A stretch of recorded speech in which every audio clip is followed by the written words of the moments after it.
Success ഫയലിലേക്ക് സ്വാഗതം. നമ്മൾ ഈ ക്ലാസ്സിലൂടെ നോക്കാൻ പോകുന്നത് സെലക്ട് ചെയ്തിട്ടുള്ള പ്രധാനപ്പെട്ട 100 ചോദ്യങ്ങളാണ്. പരീക്ഷകൾക്ക് തയ്യാറെടുക്കുന്നവർ തീർച്ചയായിട്ടും മുഴുവൻ ക്വസ്റ്റ്യൻസും കാണും. നമുക്ക് സ്റ്റാർട്ട് ചെയ്യാം.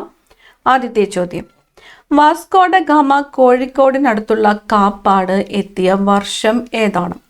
വാസ്കോ ഡ ഗാമ കോഴിക്കോടിനടുത്തുള്ള കാപ്പാട് എത്തിയ വർഷം 1498 1498 വാസ്കോ ഡ ഗാമ കാപ്പാട് എത്തിയത്. പശ്ചിമഘട്ടത്തെ ലോക പൈതൃക കേന്ദ്രമായി യുനെസ്കോ തെരഞ്ഞെടുത്ത വർഷം. പശ്ചിമഘട്ടത്തെ ലോക പൈതൃക കേന്ദ്രമായിട്ട് യുനെസ്കോ തെരഞ്ഞെടുത്ത വർഷം ഏത്? 2012 പശ്ചിമഘട്ടത്തെ ലോക പൈതൃക കേന്ദ്രമായിട്ട് തെരഞ്ഞെടുത്തത്. പ്രകൃതിയിലെ ഏറ്റവും ദുർബലമായ ബലം ഏതാണ്? പ്രകൃതിയിലെ ഏറ്റവും ദുർബലമായ ബലം ഗുരുത്വാകർഷണ ബലമാണ്. ഗ്രാവിറ്റേഷണൽ ഫോഴ്സ്, ഗുരുത്വാകർഷണ ബലമാണ് പ്രകൃതിയിലെ ഏറ്റവും ദുർബലമായ ബലം. ബ്രിട്ടീഷുകാർ മലബാറിൽ സ്ഥിരമായ ആസ്ഥാനം ഉറപ്പിക്കുകയും തങ്ങളുടെ ഭരണം ആരംഭിക്കുകയും ചെയ്ത പ്രധാന ഉടമ്പടി ഏത്? ബ്രിട്ടീഷുകാര് മലബാറിൽ സ്ഥിരമായ ആസ്ഥാനം ഉറപ്പിക്കുകയും തങ്ങളുടെ ഭരണം ആരംഭിക്കുകയും ചെയ്ത പ്രധാന ഉടമ്പടി ഏതാണ്? ശ്രീരംഗപട്ടണം ഉടമ്പടിയാണ്. ശ്രീരംഗപട്ടണം ഉടമ്പടി പ്രകാരമാണ് ബ്രിട്ടീഷുകാർക്ക് മലബാർ ലഭിച്ചത്. 1792 ടിപ്പു സുൽത്താനുമായിട്ടുള്ള ഉടമ്പടി പ്രകാരമാണ് മലബാർ ബ്രിട്ടീഷുകാർക്ക് ലഭിച്ചത്. ശ്രീരംഗപട്ടണം ഉടമ്പടി വർഷമേതാണ്? 1792. ഇന്ത്യൻ സെക്യൂരിറ്റി പ്രസ് സ്ഥിതി ചെയ്യുന്നത് എവിടെയാണ്? ഇന്ത്യൻ സെക്യൂരിറ്റി പ്രസ് സ്ഥിതി ചെയ്യുന്നത് നാസിക്കിലാണ്. നാസിക്. കൊഴുപ്പ് നികുതി ഏർപ്പെടുത്തിയ ആദ്യ ഇന്ത്യൻ സംസ്ഥാനം ഏതാണ്? കൊഴുപ്പ് നികുതി ഏർപ്പെടുത്തിയ ആദ്യത്തെ ഇന്ത്യൻ സംസ്ഥാനം കേരളമാണ്. കേരളം. മലയാള ഭാഷാ പഠനത്തിൽ നിർണായക പങ്ക് വഹിച്ച മലയാളം ഇംഗ്ലീഷ് നിഘണ്ടു, പാഠമാല എന്നീ കൃതികൾ രചിച്ച ജർമ്മൻ മിഷണറി ആരാണ്? മലയാള ഭാഷാ പഠനത്തിൽ നിർണായക പങ്ക് വഹിച്ച മലയാളം ഇംഗ്ലീഷ് നിഘണ്ടുവും അതുപോലെ പാഠമാല എന്നീ കൃതികൾ രചിച്ചത് ആരാണ്? ഹെർമൻ ഗുണ്ടർട്ട് ആണ്. Hermann Gundert. അപ്പോൾ പാഠമാല എന്ന കൃതി ആരുടേതാണ് എന്ന് ചോദിച്ചാൽ ആരുടേതാണ്? German Gundert.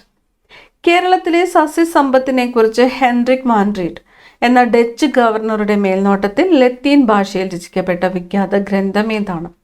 കേരളത്തിലെ സസ്യസമ്പത്തിനെ കുറിച്ച് ഹെൻറിക് വാൻഡ്രീഡ് എന്ന ഡച്ച് ഗവർണറുടെ മേൽനോട്ടത്തിൽ ലത്തീൻ ഭാഷയിൽ രചിക്കപ്പെട്ട വിഖ്യാത ഗ്രന്ഥം ഹോർത്തൂസ് മലബാറിക്കസ് ആണ്. ഹോർത്തൂസ് മലബാറിക്കസ് എന്ന വാക്കിന്റെ അർത്ഥം മലബാറിന്റെ പൂന്തോട്ടം എന്നാണ്. മലബാറിന്റെ പൂന്തോട്ടം. സത്യശോധക് സമാജ് സ്ഥാപിച്ചത് ആരാണ്? സത്യശോധക് സമാജ് സ്ഥാപിച്ചത് ജ്യോതിറാവു ഫുലെയാണ്. ജ്യോതിറാവു ഫുലെ. ഇന്ത്യൻ നാഷണൽ കോൺഗ്രസിന്റെ ആദ്യ സമ്മേളനത്തിൽ അധ്യക്ഷത വഹിച്ചത് ആരായിരുന്നു? ഇന്ത്യൻ നാഷണൽ കോൺഗ്രസിന്റെ ആദ്യത്തെ സമ്മേളനത്തിൽ അധ്യക്ഷത വഹിച്ചത് ആരായിരുന്നു? WC ബാനർജി. WC ബാനർജി ആയിരുന്നു ഇന്ത്യൻ നാഷണൽ കോൺഗ്രസിന്റെ ആദ്യത്തെ സമ്മേളനത്തിൽ അധ്യക്ഷത വഹിച്ചത്. ഇന്ത്യയിൽ അച്ചടി യന്ത്രം ആദ്യമായി കൊണ്ടുവന്ന യൂറോപ്യൻ ശക്തി ഏതാണ്? പോർച്ചുഗീസുകാരാണ്. ഇന്ത്യയിൽ അച്ചടി യന്ത്രം ആദ്യമായിട്ട് കൊണ്ടുവന്ന യൂറോപ്യൻ ശക്തി ആര് എന്ന് ചോദിച്ചാൽ ആരാണ്? പോർച്ചുഗീസുകാരാണ്. എവിടെയാണ് സ്ഥാപിച്ചത്? ഗോവയിലാണ്. 1556 ഗോവയിലാണ് അച്ചടി യന്ത്രം ആദ്യമായിട്ട് കൊണ്ടുവന്നത്. അപ്പം ഇന്ത്യയിൽ അച്ചടി യന്ത്രം ആദ്യമായിട്ട് കൊണ്ടുവന്ന യൂറോപ്യൻ ശക്തി ആര് എന്ന് ചോദിച്ചാൽ പോർച്ചുഗീസുകാരാണ്. എവിടെയായിരുന്നു? ഗോവയിലാണ്. വർഷം ഏതാണ്? 1556. അടുത്ത ചോദ്യം, സാധുജന പരിപാലന സംഘം സ്ഥാപിച്ചത് ആരാണ്? സാധുജന പരിപാലന സംഘം സ്ഥാപിച്ചത് ആരാണ്? അയ്യങ്കാളിയാണ്. അയ്യങ്കാളിയാണ് സാധുജന പരിപാലന സംഘം സ്ഥാപിച്ചത്.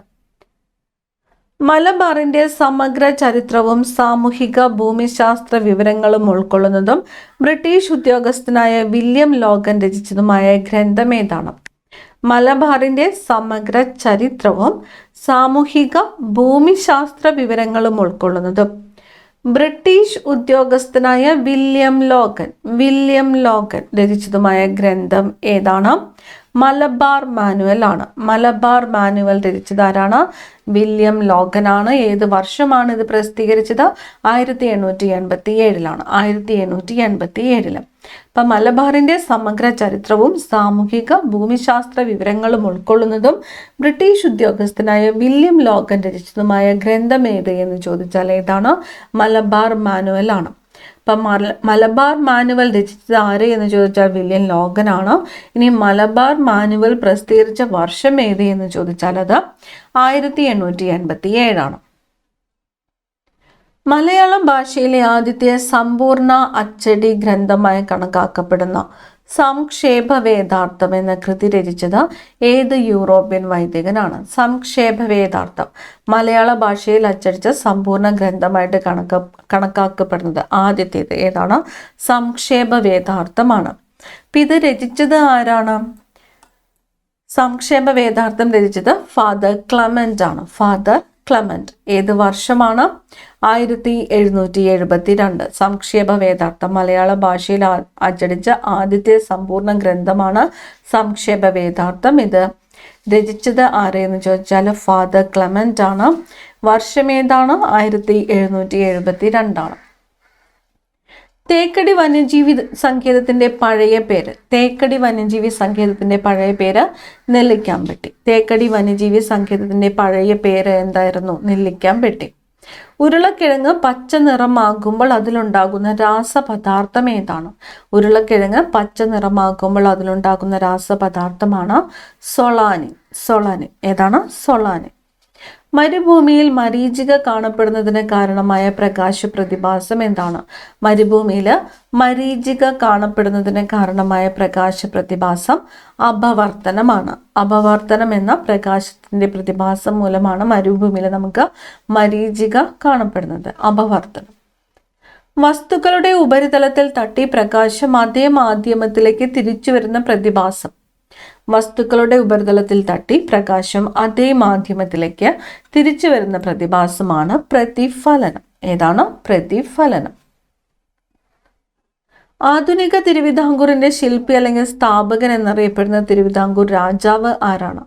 ആധുനിക തിരുവിതാംകൂറിന്റെ ശില്പി അല്ലെങ്കിൽ സ്ഥാപകൻ എന്നറിയപ്പെടുന്ന തിരുവിതാംകൂർ രാജാവ് മാർത്താണ്ഡവർമ്മയാണ് ആധുനിക തിരുവിതാംകൂറിന്റെ ശില്പി എന്ന് അറിയപ്പെടുന്നത്. മാർത്താണ്ഡവർമ്മയുടെ നേതൃത്വത്തിലുള്ള തിരുവിതാംകൂർ സൈന്യം ഡച്ചുകാരെ പരാജയപ്പെടുത്തിയ നിർണായക യുദ്ധം ഏത് പേരിലാണ് അറിയപ്പെടുന്നത്? മാർത്താണ്ഡവർമ്മയുടെ നേതൃത്വത്തിലുള്ള തിരുവിതാംകൂർ സൈന്യം ആരെയാണ് പരാജയപ്പെടുത്തിയത്? ഡച്ചുകാരെ പരാജയപ്പെടുത്തിയ നിർണായക യുദ്ധം ഏതാണ്? കുളച്ചൽ യുദ്ധമാണ്. കുളച്ചൽ യുദ്ധം നടന്ന വർഷം ഏതാണ്? 1741. കുളച്ചൽ യുദ്ധം ആരൊക്കെ തമ്മിലായിരുന്നു? മാർത്താണ്ഡവർമ്മയും അതുപോലെ ഡച്ചുകാരും തമ്മിലാണ്. പരാജയപ്പെട്ട വിദേശ ശക്തി ഏത് എന്ന് ചോദിച്ചാൽ ഡച്ചുകാരാണ്. കുളച്ചൽ യുദ്ധം നടന്ന വർഷം ഏത് എന്ന് ചോദിച്ചാലോ 1741. കുളച്ചൽ യുദ്ധത്തിൽ മാർത്താണ്ഡവർമ്മ തടവുകാരനായി പിടിക്കുകയും പിന്നീട് തിരുവിതാംകൂർ സൈന്യത്തെ പരിശീലിപ്പിക്കാൻ ചുമതലപ്പെടുത്തുകയും ചെയ്ത ഡച്ച് സൈന്യാധിപനായിരുന്നു ആര്? ഡിലനോയ്. യൂസ്റ്റാക്കിയസ് ഡിലനോയ്. വലിയ കപ്പിത്താൻ എന്ന് പിന്നീട് അറിയപ്പെട്ടത് ആരാണ്? ഡിലനോയ് ആണ്. അപ്പൊ കുളച്ചൽ യുദ്ധത്തിൽ മാർത്താണ്ഡവർമ്മ തടവുകാരനായി പിടിക്കുകയും പിന്നീട് തിരുവിതാംകൂർ സൈന്യത്തെ പരിശീലിപ്പിക്കാൻ ചുമതലപ്പെടുത്തുകയും ചെയ്ത ഡച്ച് സൈന്യാധിപനാണ് ഡിലനോയ്. യൂസ്റ്റാക്കിയസ് ഡിലനോയ് ആണ് പിന്നെ വലിയ കപ്പിത്താൻ എന്നും അറിയപ്പെട്ടത്. ഇന്ത്യൻ റെയിൽവേയുടെ ദേശസാൽക്കരണം നടന്ന വർഷം ഏതാണ്? ഇന്ത്യൻ റെയിൽവേയുടെ ദേശസാൽക്കരണം നടന്നത് 1951. 1951. ശ്രീനാരായണ ഗുരു സന്ദർശിച്ച ഏക വിദേശ രാജ്യം ഏതാണ്? ശ്രീനാരായണ ഗുരു സന്ദർശിച്ച ഏക വിദേശ രാജ്യം ശ്രീലങ്ക. ഏത് മണ്ണിന്റെ 2 വകഭേദങ്ങളാണ് ഖാദർ ബങ്കർ എന്നിവ? ഏത് മണ്ണിന്റെ 2 വകഭേദങ്ങളാണ് ഖാദർ ബങ്കർ? എക്കൽ മണ്ണിൻ്റെതാണ്. എക്കൽ മണ്ണിന്റെ 2 വകഭേദങ്ങളാണ് ഖാദർ ബങ്കർ എന്നിവ. പുതുതായിട്ട് രൂപപ്പെടുന്ന എക്കൽ മണ്ണ് അറിയപ്പെടുന്നത് ഖാദർ, അതുപോലെ പഴയ എക്കൽ മണ്ണ് അറിയപ്പെടുന്നതാണ് ബങ്കർ.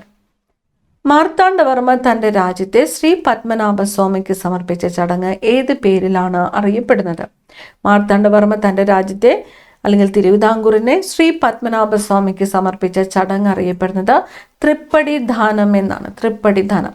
അപ്പം മാർത്താണ്ഡവർമ്മ തൃപ്പടി ദാനം നടത്തിയ വർഷം ഏത് എന്ന് ചോദിച്ചാൽ 1750 1750 ജനുവരി 3 മാർത്താണ്ഡവർമ്മ തൃപ്പടി ദാനം നടത്തിയത്. തൃപ്പടി ദാനം നടത്തിയത് ആരാണ്? മാർത്താണ്ഡവർമ്മയാണ്. മാർത്താണ്ഡവർമ്മ തൻ്റെ രാജ്യത്തെ അതായത് തിരുവിതാംകൂറിനെ ശ്രീ പത്മനാഭസ്വാമിക്ക് സമർപ്പിച്ച ചടങ്ങ് അറിയപ്പെടുന്നത് തൃപ്പടി ദാനം എന്നാണ്. തൃപ്പടി ദാനം നടന്ന വർഷം 1750 ജനുവരി 3. അടുത്ത ചോദ്യം, പ്രച്ഛന്ന ബുദ്ധൻ എന്ന് വിളിക്കപ്പെട്ടത് ആരാണ്? പ്രച്ഛന്ന ബുദ്ധൻ ആരാണ്? ശ്രീ ശങ്കരാചാര്യരാണ്. ശങ്കരാചാര്യരാണ് പ്രച്ഛന്ന ബുദ്ധൻ എന്ന് വിളിക്കപ്പെട്ടത്. ശങ്കരാചാര്യർ. രണ്ടാം വട്ടമേശ സമ്മേളനത്തിൽ ഗാന്ധിജിയുടെ ഉപദേശകനായിരുന്നത് ആര്? രണ്ടാം വട്ടമേശ സമ്മേളനത്തിൽ ഗാന്ധിജിയുടെ ഉപദേശകനായിരുന്നത് മദൻ മോഹൻ മാളവ്യയാണ്. അപ്പം 3 വട്ടമേശ സമ്മേളനങ്ങളിൽ ഗാന്ധിജി പങ്കെടുത്തത് ഒരേ ഒരു വട്ടമേശ സമ്മേളനത്തിലാണ്. അത് രണ്ടാമത്തെ വട്ടമേശ സമ്മേളനത്തിലാണ്. രണ്ടാമത്തെ വട്ടമേശ സമ്മേളനത്തിൽ ഗാന്ധിജിയുടെ ഉപദേശകനായിരുന്നത് ആരാണ്? മദൻ മോഹൻ മാളവ്യയാണ്. ഒരു കണ്ണിന് മാത്രം കാഴ്ച കുറയുന്ന രോഗത്തിൻ്റെ പേര്. ഒരു കണ്ണിന് മാത്രമായിട്ട് കാഴ്ച കുറയുന്ന രോഗമാണ് ആംബ്ലിയോപ്പിയ. പേര് ആംബ്ലിയോപ്പിയ. ലോക വന്യജീവി ദിനമായിട്ട് ആചരിക്കുന്നത് എന്നാണ്? ലോക വന്യജീവി ദിനം മാർച്ച് 3 മാർച്ച് 3 ലോക വന്യജീവി ദിനമായിട്ട് ആചരിക്കുന്നു. കേരളത്തിലെ ആദ്യത്തെ ടൂറിസം വില്ലേജ് ഏതാണ്? കേരളത്തിലെ ആദ്യത്തെ ടൂറിസം വില്ലേജ് കുമ്പളങ്ങിയാണ്. കേരളത്തിലെ ആദ്യത്തെ ടൂറിസം വില്ലേജ് ഏതാണ്? കുമ്പളങ്ങി. പ്രവർത്തിക്കുക അല്ലെങ്കിൽ മരിക്കുക എന്ന് ഗാന്ധിജി പറഞ്ഞ അവസരം. പ്രവർത്തിക്കുക അല്ലെങ്കിൽ മരിക്കുക. ക്വിറ്റ് ഇന്ത്യ സമരമാണ്. ക്വിറ്റ് ഇന്ത്യ സമരവുമായിട്ട് ബന്ധപ്പെട്ടാണ് ഗാന്ധിജി പ്രവർത്തിക്കുക അല്ലെങ്കിൽ മരിക്കുക എന്ന് ആഹ്വാനം ചെയ്തത്. കേരളത്തിലൂടെ ഒഴുകുന്ന നദികളുടെ എണ്ണം എത്രയാണ്? കേരളത്തിലൂടെ ഒഴുകുന്ന നദികളുടെ എണ്ണം എത്രയാണ്? 44 നദികളാണ്. ഇതിൽ 41 നദികൾ പടിഞ്ഞാറോട്ട് ഒഴുകുന്നു, 3 നദികളാണ് കിഴക്കോട്ട് ഒഴുകുന്നത്. ഇനി കേരളത്തിലെ ഏറ്റവും നീളം കൂടിയ നദി ഏത് എന്ന് ചോദിച്ചാലോ? കേരളത്തിലെ ഏറ്റവും നീളം കൂടിയ നദി പെരിയാറാണ്. പെരിയാറിൻ്റെ നീളം എന്ന് പറയുന്നത് 244 കിലോമീറ്റർ ആണ്. പെരിയാറിൻ്റെ നീളം കൂടി നോട്ട് ചെയ്ത് വെക്കുക. പെരിയാറിൻ്റെ നീളം എന്ന് പറയുന്നത് 244 കിലോമീറ്റർ ആണ്. 244 കിലോമീറ്റർ. കേരളത്തിൻ്റെ ജീവരേഖ അല്ലെങ്കിൽ ലൈഫ് ലൈൻ ഓഫ് കേരള എന്നറിയപ്പെടുന്ന നദി ഏതാണ്? പെരിയാറാണ്. കേരളത്തിൻ്റെ ജീവരേഖ എന്നറിയപ്പെടുന്ന നദി ഏതാണ്? പെരിയാർ. കേരളത്തിലെ ഏറ്റവും നീളം കുറഞ്ഞ നദി മഞ്ചേശ്വരം പുഴയാണ്. മഞ്ചേശ്വരം പുഴയുടെ നീളം എന്ന് പറയുന്നത് 16 കിലോമീറ്റർ ആണ്. മഞ്ചേശ്വരം പുഴ ഏത് ജില്ലയിലാണ്? കാസർഗോഡ് ജില്ലയിലാണ്. അപ്പം കേരളത്തിലെ ഏറ്റവും നീളം കുറഞ്ഞ നദി ഏതാണ്? മഞ്ചേശ്വരം പുഴയാണ്. സ്ഥിതി ചെയ്യുന്നത് കാസർഗോഡ് ജില്ലയിലാണ്. മഞ്ചേശ്വരം പുഴയുടെ നീളം എന്ന് പറയുന്നത് 16 കിലോമീറ്റർ ആണ്. ഇന്ത്യയിലെ ശാസ്ത്രീയ നൃത്തങ്ങൾക്ക് അംഗീകാരം നൽകുന്ന ദേശീയ അക്കാദമി ഏതാണ്? ഇന്ത്യയിലെ ശാസ്ത്രീയ നൃത്തങ്ങൾക്ക് അംഗീകാരം നൽകുന്ന ദേശീയ academy Sangeetha Nataka അക്കാദമിയാണ്. Sangeetha Nataka academy. Sangeetha Nataka academy അംഗീകരിച്ച ശാസ്ത്രീയ നൃത്തങ്ങളുടെ എണ്ണം എത്രയെന്ന് കമൻറ്റ് ചെയ്യുക. ഈ ക്ലാസ്സിൽ നിങ്ങൾക്കായിട്ടുള്ള ചോദ്യമാണ് സംഗീത നാടക അക്കാദമി അംഗീകരിച്ച ശാസ്ത്രീയ നൃത്തങ്ങളുടെ എണ്ണം കമൻറ്റ് ചെയ്യുക. ഭരതനാട്യം ഏത് സംസ്ഥാനത്തെ ശാസ്ത്രീയ നൃത്തരൂപമാണ്? ഭരതനാട്യം തമിഴ്നാട്ടിലെ ശാസ്ത്രീയ നൃത്തരൂപമാണ്. തമിഴ്നാട്. ഏത് വർഷമാണ് ഐക്യരാഷ്ട്രസഭ അന്താരാഷ്ട്ര ചെറുധാന്യ വർഷം അല്ലെങ്കിൽ ഇന്റർനാഷണൽ ഇയർ ഓഫ് മില്ലറ്റ്സ് ആയിട്ട് പ്രഖ്യാപിച്ചത്? 2023 ആണ്. 2023 ചെറുധാന്യ വർഷം അല്ലെങ്കിൽ ഇന്റർനാഷണൽ ഇയർ ഓഫ് മില്ലറ്റ്സ് ആയിട്ട് പ്രഖ്യാപിച്ചത്. 2023. കേരളത്തിലെ ആദ്യത്തെ കയർ ഗ്രാമം വയലാറാണ്. വയലാർ. DNA-യുടെ പൂർണ്ണരൂപം? Deoxyribonucleic acid. DNA. Munderikadavu പക്ഷി സങ്കേതം സ്ഥിതി ചെയ്യുന്ന ജില്ല? മുണ്ടേരിക്കടവ് കണ്ണൂർ ജില്ലയിലാണ്. കണ്ണൂർ ജില്ല. ആഹാരത്തിൻ്റെ ദഹനം പൂർത്തിയാകുന്നതും ആഗിരണം ആരംഭിക്കുന്നതും എവിടെ വെച്ചാണ്? ആഹാരത്തിൻ്റെ ദഹനം പൂർത്തിയാകുന്നതും ആഗിരണം ആരംഭിക്കുന്നതും ചെറുകുടലിൽ വെച്ചാണ്. ചെറുകുടൽ. ജനഗണമന ആദ്യമായി ആലപിച്ച 1911 കൊൽക്കത്ത കോൺഗ്രസ് സമ്മേളനത്തിന്റെ അധ്യക്ഷൻ. അപ്പൊ ജനഗണമന ആദ്യമായിട്ട് ആലപിച്ച കോൺഗ്രസ് സമ്മേളനം ഏത് എന്ന് ചോദിച്ചാൽ ഏതാണ്? 1911 കൊൽക്കത്ത കോൺഗ്രസ് സമ്മേളനത്തിലാണ്. അപ്പൊ ആ സമ്മേളനത്തിന്റെ അധ്യക്ഷനാരായിരുന്നു? BN there. ജനഗണമന ആദ്യമായിട്ട് ആലപിച്ച കോൺഗ്രസ് സമ്മേളനം ഏതാണ്? 1911 കൊൽക്കത്ത കോൺഗ്രസ് സമ്മേളനമായിരുന്നു. അപ്പൊ 1911 കൊൽക്കത്ത കോൺഗ്രസ് സമ്മേളനത്തിന്റെ അധ്യക്ഷനാരായിരുന്നു? BN there. കേരള സർക്കാർ അയ്യങ്കാളി നഗര തൊഴിലുറപ്പ് പദ്ധതി ആരംഭിച്ച വർഷം. കേരള സർക്കാർ അയ്യങ്കാളി നഗര തൊഴിലുറപ്പ് പദ്ധതി ആരംഭിച്ച വർഷം 2010 ആണ്. 2010. ചെറുധാന്യങ്ങളുടെ ഉൽപാദനത്തിൽ ഇന്ത്യയിൽ 1-ാം സ്ഥാനത്തുള്ള സംസ്ഥാനം ഏതാണ്? ചെറുധാന്യങ്ങളുടെ ഉൽപാദനത്തിൽ ഇന്ത്യയിൽ 1-ാം സ്ഥാനമുള്ള സംസ്ഥാനം ഏതാണ്? രാജസ്ഥാൻ ആണ്. രാജസ്ഥാൻ. ഇന്ത്യയിലെ പഞ്ചവത്സര പദ്ധതി എന്ന ആശയം ഏത് രാജ്യത്തു നിന്നുമാണ് കടമെടുത്തത്? പഞ്ചവത്സര പദ്ധതി എന്ന ആശയം കടമെടുത്തത് റഷ്യയിൽ നിന്നുമാണ്. റഷ്യ അല്ലെങ്കിൽ പഴയ സോവിയറ്റ് യൂണിയൻ. ഇന്ത്യയിലെ പഞ്ചവത്സര പദ്ധതി എന്ന ആശയം കടമെടുത്ത രാജ്യം റഷ്യ. ഇന്ത്യയിൽ ആസൂത്രണ കമ്മീഷൻ രൂപീകരിച്ച വർഷം ഏതാണ്? ആസൂത്രണ കമ്മീഷൻ രൂപീകൃതമായ വർഷം 1950 ആണ്. 1950 മാർച്ച് 15 ആസൂത്രണ കമ്മീഷൻ രൂപീകൃതമായത്. 1950 മാർച്ച് 15. 1950 മാർച്ച് 15. അടുത്ത ചോദ്യം, ഗരീബി ഹട്ടാവോ അല്ലെങ്കിൽ ദാരിദ്ര്യം നീക്കം ചെയ്യുക എന്ന മുദ്രാവാക്യം പ്രധാന ലക്ഷ്യമായിട്ട് സ്വീകരിച്ച പഞ്ചവത്സര പദ്ധതി ഏതാണ്? ഗരീബി ഹട്ടാവോ അല്ലെങ്കിൽ ദാരിദ്ര്യം നീക്കം ചെയ്യുക എന്ന മുദ്രാവാക്യം പ്രധാന ലക്ഷ്യമായിട്ട് സ്വീകരിച്ച പഞ്ചവത്സര പദ്ധതി ഏതായിരുന്നു? 5-ാം പഞ്ചവത്സര പദ്ധതിയാണ്. 5-ാം പഞ്ചവത്സര പദ്ധതി. വ്യവസായിക വികസനത്തിന് ഏറ്റവും കൂടുതൽ പ്രാധാന്യം നൽകിയ മഹാലനോബിസ് മോഡലിനെ അടിസ്ഥാനമാക്കിയുള്ള പദ്ധതി ഏത്? വ്യവസായിക വികസനത്തിന് ഏറ്റവും കൂടുതൽ പ്രാധാന്യം നൽകിയ മഹാലനോബിസ് മോഡലിനെ അടിസ്ഥാനമാക്കിയുള്ള പദ്ധതി 2-ാം പഞ്ചവത്സര പദ്ധതിയാണ്. 2-ാം പഞ്ചവത്സര പദ്ധതി.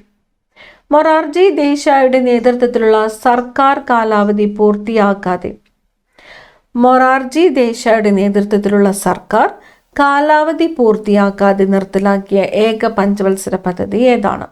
മൊറാർജി ദേശായിയുടെ നേതൃത്വത്തിലുള്ള സർക്കാർ കാലാവധി പൂർത്തിയാക്കാതെ നിർത്തലാക്കിയ ഏക പഞ്ചവത്സര പദ്ധതി 5-ാം പഞ്ചവത്സര പദ്ധതിയാണ്. 5-ാം പഞ്ചവത്സര പദ്ധതി നിർത്തലാക്കിയത് 1978 1978 5-ാമത്തെ പഞ്ചവത്സര പദ്ധതി നിർത്തലാക്കിയത്. അപ്പം മൊറാർജി ദേശായിയുടെ നേതൃത്വത്തിലുള്ള സർക്കാരാണ് 5-ാമത്തെ പഞ്ചവത്സര പദ്ധതി നിർത്തലാക്കിയത് 1978. കാലാവധി പൂർത്തിയാക്കാതെ നിർത്തലാക്കിയ പഞ്ചവത്സര പദ്ധതിയാണ് 5-ാം പഞ്ചവത്സര പദ്ധതി. പ്ലാൻ ഹോളിഡേ എന്നറിയപ്പെടുന്ന വാർഷിക പദ്ധതികളുടെ കാലഘട്ടം ഏത്? വാർഷിക പദ്ധതികൾ പ്ലാൻ ഹോളിഡേ 1966-69 കാലഘട്ടമാണ്. 1966-69 കാലഘട്ടം പ്ലാൻ ഹോളിഡേ. ജനഗണമന ഇന്ത്യയുടെ ദേശീയ ഗാനമായിട്ട് അംഗീകരിച്ചതെന്നാണ്? ജനഗണമന ഇന്ത്യയുടെ ദേശീയ ഗാനമായിട്ട് അംഗീകരിച്ചത് 1950 ജനുവരി 24 1950 ജനുവരി 24. ഭാരതപ്പുഴയുടെ ഉത്ഭവസ്ഥാനം. ഭാരതപ്പുഴയുടെ ഉത്ഭവസ്ഥാനം ആനമലയാണ്. ആനമല. ഭാരതപ്പുഴയുടെ ഉത്ഭവസ്ഥാനം ആനമല. മന്നത്ത് പത്മനാഭനെ മദൻ മോഹൻ മാളവ്യ എന്ന് വിശേഷിപ്പിച്ചത് ആരാണ്? മന്നത്ത് പത്മനാഭനെ മദൻ മോഹൻ മാളവ്യ എന്ന് വിശേഷിപ്പിച്ചത് സർദാർ KM പണിക്കറാണ്. സർദാർ KM പണിക്കർ. കേരളത്തിലെ ഏറ്റവും കൂടുതൽ നെല്ല് ഉൽപ്പാദിപ്പിക്കുന്ന ജില്ല. കേരളത്തിലെ ഏറ്റവും കൂടുതൽ നെല്ല് ഉൽപ്പാദിപ്പിക്കുന്നത് ഏത് ജില്ലയിലാണ്? പാലക്കാട് ജില്ലയിലാണ്. പാലക്കാട്. ബോസ്റ്റൺ ടീ പാർട്ടി നടന്ന വർഷം. Boston Tea Party 1773. 1773 Boston Tea Party നടന്നത്. റെഡ് ക്രോസ് ദിനമായിട്ട് ആചരിക്കുന്നത് എന്നാണ്? റെഡ് ക്രോസ് ദിനമായിട്ട് ആചരിക്കുന്നത് മെയ് 8. റെഡ് ക്രോസ് ദിനം മെയ് 8. എൻ്റെ ഗുരുനാഥൻ എന്ന കവിതയിൽ വള്ളത്തോൾ ആരെ കുറിച്ചാണ് വർണ്ണിക്കുന്നത്? എൻ്റെ ഗുരുനാഥൻ എന്ന കവിതയിൽ വള്ളത്തോൾ വർണ്ണിക്കുന്നത് ഗാന്ധിജിയെ കുറിച്ചാണ്. ഗാന്ധിജി. തിരുവിതാംകൂറിൻ്റെ മഗ്നാകാട്ട എന്നറിയപ്പെടുന്നത്? തിരുവിതാംകൂറിൻ്റെ മഗ്നാകാട്ട പണ്ടാരപ്പാട്ട വിളംബരമാണ്. പണ്ടാരപ്പാട്ട വിളംബരമാണ് തിരുവിതാംകൂറിൻ്റെ മഗ്നാകാട്ട എന്ന് അറിയപ്പെടുന്നത്. ആകാശവാണിയുടെ ആപ്തവാക്യം. ആകാശവാണി ബഹുജനഹിതായ ബഹുജനസുഖായ. ബഹുജനഹിതായ ബഹുജനസുഖായ എന്നതാണ് ആകാശവാണിയുടെ ആപ്തവാക്യം. കാറ്റുവീഴ്ച എന്ന രോഗം ഏത് വിളയുമായിട്ട് ബന്ധപ്പെട്ടിരിക്കുന്നു? കാറ്റുവീഴ്ച തെങ്ങാണ്. കാറ്റുവീഴ്ച എന്ന രോഗം ഏത് വിളയുമായിട്ട് ബന്ധപ്പെട്ടിരിക്കുന്നു? തെങ്ങ്. ഇന്ത്യയിൽ ആദ്യമായിട്ട് ഇലക്ട്രോണിക് വോട്ടിംഗ് യന്ത്രം ഉപയോഗിച്ച മണ്ഡലം ഏത്? ഇന്ത്യയിൽ ആദ്യമായിട്ട് ഇലക്ട്രോണിക് വോട്ടിംഗ് യന്ത്രം ഉപയോഗിച്ചത് നോർത്ത് പറവൂരാണ്. 1982 നോർത്ത് പറവൂരിലാണ് ഇന്ത്യയിൽ ആദ്യമായിട്ട് ഇലക്ട്രോണിക് വോട്ടിംഗ് യന്ത്രം ഉപയോഗിച്ചത്. നോർത്ത് പറവൂർ 1982. ഇന്ത്യയിലെ ആദ്യത്തെ റബ്ബർ പാർക്ക് എവിടെയാണ് സ്ഥിതി ചെയ്യുന്നത്? എറണാകുളം ജില്ലയിലാണ്. എറണാകുളം ജില്ലയിലെ ഐരാപുരത്താണ് ഇന്ത്യയിലെ ആദ്യത്തെ റബ്ബർ പാർക്ക് സ്ഥിതി ചെയ്യുന്നത്. എറണാകുളം ജില്ലയിലെ ഐരാപുരം ഇന്ത്യയിലെ ആദ്യത്തെ റബ്ബർ പാർക്ക്. കേരളത്തിലെ ഏറ്റവും കൂടുതൽ വ്യവസായ യൂണിറ്റുകളുള്ള ജില്ല ഏതാണ്? കേരളത്തിലെ ഏറ്റവും കൂടുതൽ വ്യവസായ യൂണിറ്റുകളുള്ള ജില്ല എറണാകുളം ജില്ലയാണ്. എറണാകുളം ജില്ല. ഇലക്ട്രോ കാർഡിയോഗ്രാഫ് ഏത് അവയവത്തിന്റെ പ്രവർത്തനം നിരീക്ഷിക്കുവാനാണ് ഉപയോഗിക്കുന്നത്? ഇലക്ട്രോ കാർഡിയോഗ്രാഫ് ഹൃദയമാണ്. ഹൃദയം. ഇന്ത്യയുടെ നിയമനിർമ്മാണ വിഭാഗം ഡാഷ് എന്നറിയപ്പെടുന്നു. ഇന്ത്യയുടെ നിയമനിർമ്മാണ വിഭാഗമാണ് പാർലമെന്റ്. ഇന്ത്യയുടെ നിയമനിർമ്മാണ വിഭാഗമാണ് പാർലമെന്റ്. പ്രകാശത്തെക്കുറിച്ചുള്ള പഠനം ഏത് പേരിലാണ് അറിയപ്പെടുന്നത്? പ്രകാശത്തെക്കുറിച്ചുള്ള പഠനമാണ് ഒപ്റ്റിക്സ്. പ്രകാശത്തെക്കുറിച്ചുള്ള പഠനം ഒപ്റ്റിക്സ്. ശൂന്യതയിൽ പ്രകാശത്തിന്റെ ഏകദേശ വേഗത എത്രയാണ്? ശൂന്യതയിൽ പ്രകാശ വേഗത എന്ന് പറയുന്നത് 3 × 10⁸ മീറ്റർ/സെക്കൻഡ് ആണ്. 3 × 10⁸ മീറ്റർ/സെക്കൻഡ് ആണ് ശൂന്യതയിലെ പ്രകാശത്തിന്റെ വേഗത. ശബ്ദത്തെക്കുറിച്ചുള്ള പഠനം ഏത് പേരിലാണ് അറിയപ്പെടുന്നത്? ശബ്ദത്തെക്കുറിച്ചുള്ള പഠനമാണ് അക്കോസ്റ്റിക്സ്. ശബ്ദത്തെക്കുറിച്ചുള്ള പഠനം അറിയപ്പെടുന്നത് അക്കോസ്റ്റിക്സ്. ശബ്ദത്തിന്റെ ആവൃത്തി അളക്കുന്ന ഏകകം ഏതാണ്? ശബ്ദത്തിന്റെ ആവൃത്തി അളക്കുന്ന ഏകകമാണ് ഹെഡ്സ്. ശബ്ദത്തിന്റെ ആവൃത്തി അളക്കുന്ന ഏകകം ഏതാണ്? ഹെഡ്സ് ആണ്. ഹെഡ്സ്. മനുഷ്യനെ കേൾക്കുവാൻ സാധിക്കുന്ന ശബ്ദത്തിന്റെ പരിധി എത്രയാണ്? മനുഷ്യന് കേൾക്കുവാൻ സാധിക്കുന്ന ശബ്ദത്തിന്റെ പരിധി 20 ഹെർട്സ് മുതൽ 20,000 ഹെർട്സ് വരെയാണ്. 20 ഹെർട്സിനും 20,000 ഹെർട്സിനും ഇടയിലുള്ളതാണ് മനുഷ്യന് കേൾക്കുവാൻ സാധിക്കുന്ന ശബ്ദത്തിന്റെ പരിധി. അപ്പോൾ കുറഞ്ഞ പരിധി ഏതെന്ന് ചോദിച്ചാൽ 20 ഹെർട്സ് ആണ്. മാക്സിമം എത്രയാണ്? 20,000 ഹെർട്സ് ആണ്. എനിക്ക് 2000 പട്ടാളക്കാരെ അയച്ചു തരുക, ഞാൻ ഇന്ത്യയെ പിടിച്ചടക്കാം എന്ന് പറഞ്ഞത് ആര്? എനിക്ക് 2000 പട്ടാളക്കാരെ അയച്ചു തരുക, ഞാൻ ഇന്ത്യയെ പിടിച്ചടക്കാം എന്ന് പറഞ്ഞത് ആരാണ്? റോബർട്ട് ക്ലൈവ് ആണ്. Robert Clive. ഫോർട്ട് വില്യം എവിടെയാണ് സ്ഥിതി ചെയ്യുന്നത്? ഫോർട്ട് വില്യം കൊൽക്കത്തയിലാണ്. കൊൽക്കത്ത. സുന്ദർബൻസ് ഏതുതരം വനങ്ങൾക്ക് ഉദാഹരണമാണ്? സുന്ദർബൻസ് കണ്ടൽ വനങ്ങൾക്ക് ഉദാഹരണമാണ്. കണ്ടൽ വനങ്ങൾ.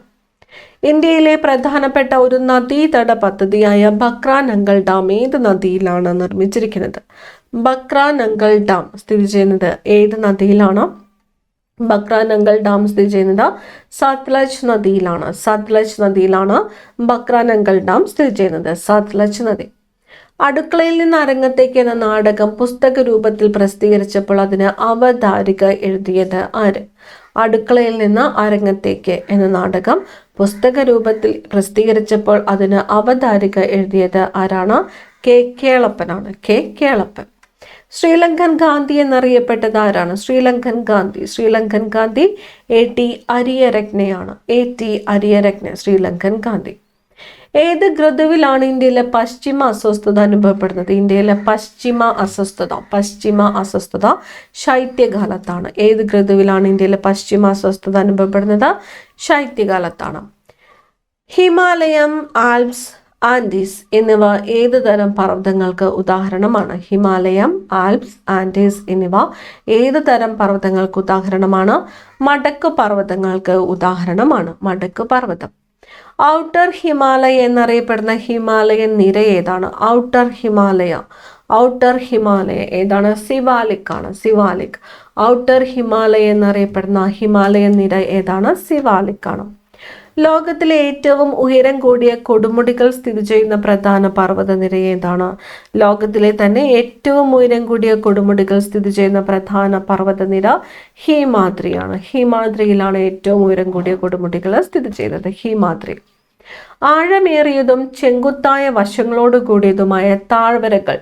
ആഴമേറിയതും ചെങ്കുത്തായ വശങ്ങളോട് കൂടിയതുമായ താഴ്വരകളാണ് ഗിരികന്ധരങ്ങൾ. ഗിരികന്ധരങ്ങൾ എന്നത് ആഴമേറിയതും ചെങ്കുത്തായ വശങ്ങളോട് കൂടിയതുമായ താഴ്വരകളാണ് ഗിരികന്ധരങ്ങൾ. മധ്യ ഹിമാലയത്തെ വേർതിരിക്കുന്ന നദികൾ ഏതൊക്കെയാണ്? മധ്യ ഹിമാലയത്തെ വേർതിരിക്കുന്നത് ഏതൊക്കെ നദികളാണ്? കാളി നദിയും അതുപോലെ ടിസ്റ്റ നദിയുമാണ് മധ്യ ഹിമാലയത്തെ വേർതിരിക്കുന്നത്. കാളി നദിയും ടിസ്റ്റ നദിയും മധ്യ ഹിമാലയത്തെ വേർതിരിക്കുന്നു. ജമ്മു പ്രദേശത്തെ കാശ്മീർ താഴ്വരയുമായിട്ട് ബന്ധിപ്പിക്കുന്ന ചുരം ഏതാണ്? ജമ്മു പ്രദേശത്തെ കാശ്മീർ താഴ്വരയുമായിട്ട് ബന്ധിപ്പിക്കുന്നു ഏത്? ബനിഹാൽ ചുരം. ബനിഹാൽ ചുരം ജമ്മു പ്രദേശത്തെ കാശ്മീർ താഴ്വരയുമായിട്ട് ബന്ധിപ്പിക്കുന്നു. ബനിഹാൽ ചുരം.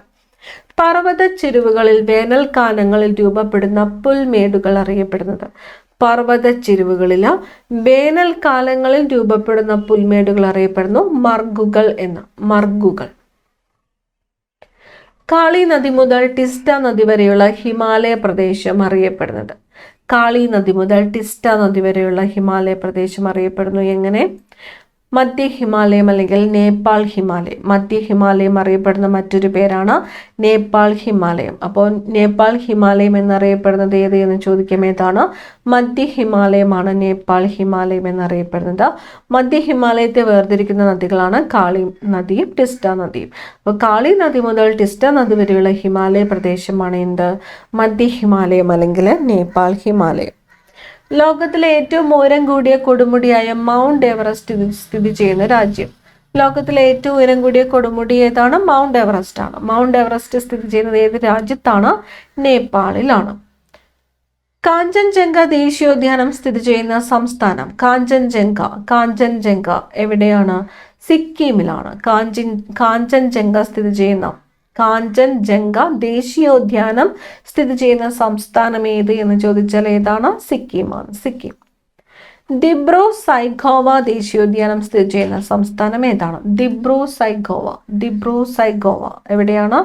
ആസാമിലാണ്. ആസാമിലാണ് ദിബ്രു സൈഖോവ ദേശീയോദ്യാനം സ്ഥിതി ചെയ്യുന്നത്. ഭരണഘടനാ നിർമ്മാണ സഭ രൂപീകരണ സമയത്ത് എത്ര അംഗങ്ങൾ ഉണ്ടായിരുന്നു?